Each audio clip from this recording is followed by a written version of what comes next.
again a series decider. That's why we play cricket as professional sport to be in these moments and hopefully we can prepare. Nahid রানার বল আমরা চোখেই দেখি নাই।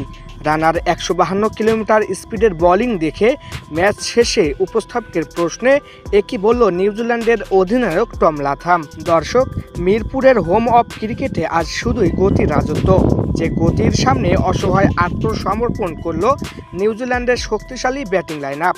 সিরিজের দ্বিতীয় ওয়ানডেতে tiger pacer Nahid Rana যা দেখালেন তাকে এক কথায় বলা যায় র অ্যাটাক। 152 কিলোমিটার গতির এক একটি গোলা যেন কিউই ব্যাটারদের স্টাম্প উপড়ে ফেলতে মরিয়া হয়েছিল।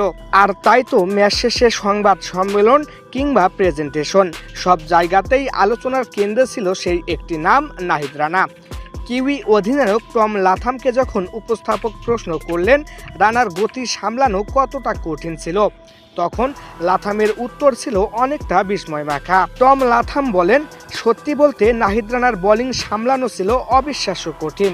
আজকের দিনে ওর স্পেল ছিল টপ ক্লাস। ওর 152 কিলোমিটার গতির ডেলিভারিগুলো আমরা তো ঠিকঠাক চোখেই দেখছিলাম না। বিশেষ করে বাউন্স আর গতির যে মিশ্রণ ও করেছে তাতে আমাদের ব্যাটারদের থিত হওয়ার কোনো সুযোগই ছিল না আজকের ম্যাচে।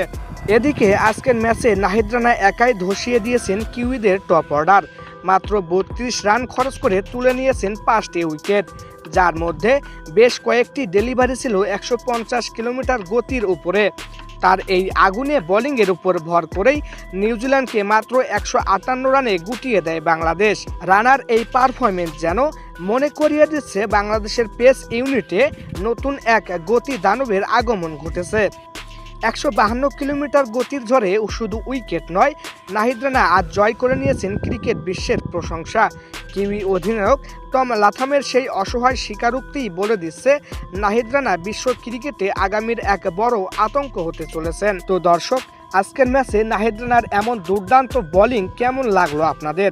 জানিয়ে দিন আপনার গুরুত্বপূর্ণ মতামত ভিডিওর কমেন্ট বক্সে।